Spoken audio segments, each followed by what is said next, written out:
Bapak, Ibu, dan Saudara, puji Tuhan. Saat ini kita mau belajar kebenaran firman Tuhan. Bagaimana kalau satu persoalan tidak segera diselesaikan, itu bisa terus berdampak, ya. Mari kita mau bersatu dalam doa. Kami mau belajar firman-Mu.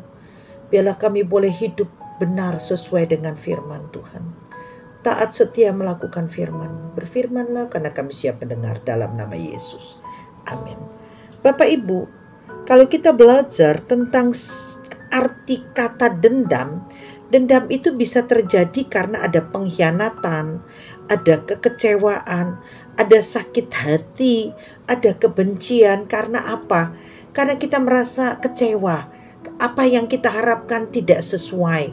Orang perlakukan apa kepada kita, menyakiti. Dalam Markus pasal 6 ayat 19, karena itu Herodias menaruh dendam pada Yohanes dan bermaksud membunuh dia, tetapi tidak dapat. Nah, Bapak Ibu, kita lihat ayat ini. Herodias siapa? Herodias adalah istri Herodes. Ya, dia mengambil daripada Herodes ini ditegur istri saudaranya yang bernama Herodias. Tetapi Herodias ini nggak terima. Ya, dia begitu dendam, dia ingin balas sakit hatinya oleh perkataan daripada Yohanes Pembaptis. Hari ini seringkali orang punya dendam, sakit hati, kekecewaan oleh karena teguran. Ya, Yohanes Pembaptis berkata, tidak layak bagimu mengambil istri saudaramu, yaitu Herodias.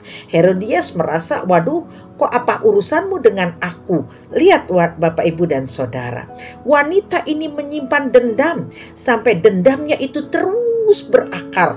Sampai ketika satu kali, ketika Herodes mengadakan pesta, anak Herodias ini menari dan di depan Herodes. Herodes bilang, mau apa?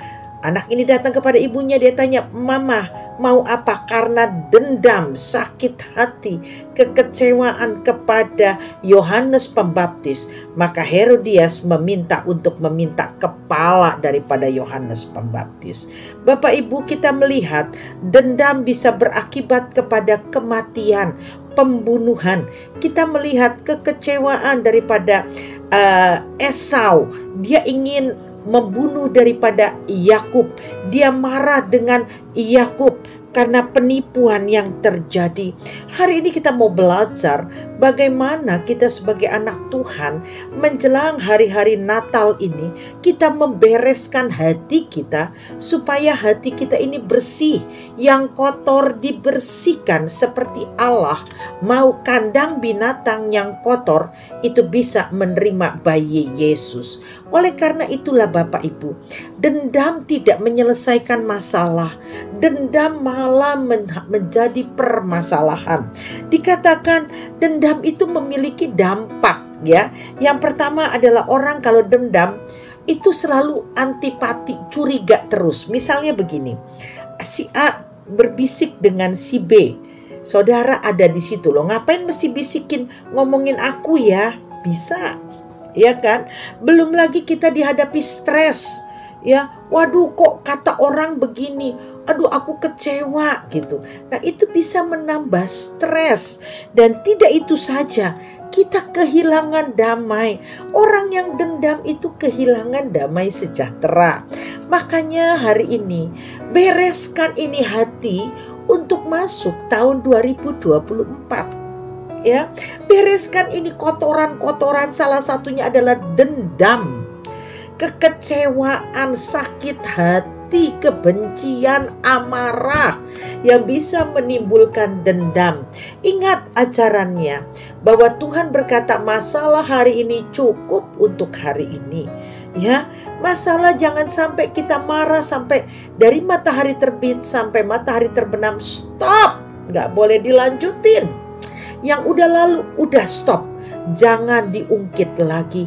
Alkitab mengajar, kalau kita tidak hidup diliputi oleh rasa dendam, maka kita ada sukacita. Bapak Ibu lihat kotoran ketika Yesus mau lahir. Kandang itu saya yakin dibersihkan oleh Maria dan Yusuf. Sekalipun di kandang, kotorannya dibersihkan. Hari ini hidup kita, hati kita seringkali banyak kotoran yang harus dibersihkan supaya Yesus bisa masuk. Nah, kalau saudara punya kekecewaan kepada orang-orang, hari ini lepaskan sebuah pengampunan. Sebab Tuhan mengajar kepada kita, tidak bisa mengampuni, Allah pun tidak mengampuni. Oleh karena itu milikilah hati yang bebas dari dendam, dari sakit hati, dari kekecewaan. Kalau mungkin hari ini orang ngomongin engkau, orang hina engkau, orang gak anggap engkau, belajarlah kita untuk berkata, Tuhan, manusia boleh tidak mengerti keadaanku, tapi Tuhan mengerti segala persoalanku. Oleh karena itu lepaskan dendammu. Biarin orang mau ngatain engkau apa, ingat Tuhan pembela kita. Bersihkan hati kita.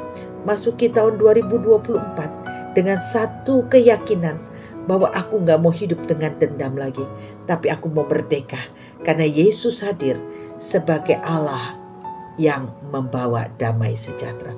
Tuhan memberkati.